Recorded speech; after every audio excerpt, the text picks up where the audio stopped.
Блиски соработници на Никола Груевски и фамилијата, преку Министерството за земјоделство, шумарство и водостопанство, односно платежната агенција, добивале пари од програмата за рурален развој, за чистење на канали, за одводнување и наводнување, покрај фирмата Силекс Неметали, која што добила околу половина милион евра, и на фирмата Трансмет Скопје, и се исплаќаат близу 700.000 евра за 2014 година.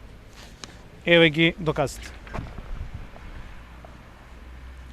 Вистината за Македонија покажа како лично Никола Груевски, преку поранешниот директор Најлем, бара начин да се формира конзорциум како Трансмет ми можела да се јави на тендер.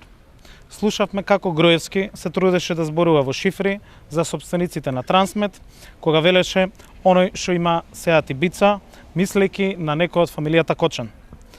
Како што го слушнавме во разговорите, Груевски дава налог и овие нека влезат во игра за да бидат сите задоволни.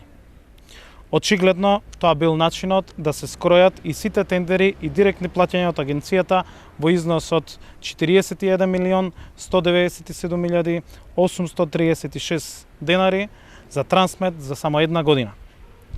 Груевски не ги штедел парите на граѓаните, особено кога се работело за задоволување на неговите луѓе, газди на медиуми. Еден од нив, ново печениот газда на телевизија, е токму Сеат Кочан.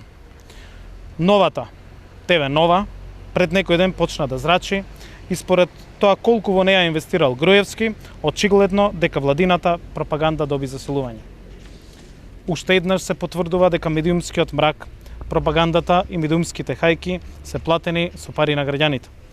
Сеат Кочан, кој е собственик според Централниот регистар и на Трансмет и на ТВ Нова, гледаме дека само во една година, само за 2014, само за чистење на канали, добива близу 700.000 евра буџетски пари од Министерството за земјоделство.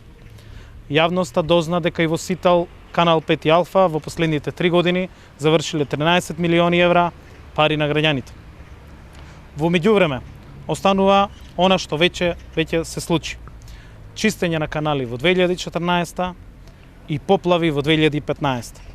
Поплави од неичистените канали, кои ги уништија посевите, направија штета од 5,3 милиони евра и го намалија домашното производство на храна. Затоа за поплавите не можеше да се види вистината на овие телевизии.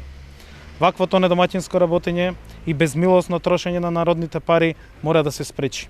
Ке продолжиме да ги откриваме сите злоупотреби во Министерството за земјоделство во интерес на граѓаните, на земјоделците. Одговорност мора да има и ќе има. Секој што го прекршил законот ќе мора да одговара.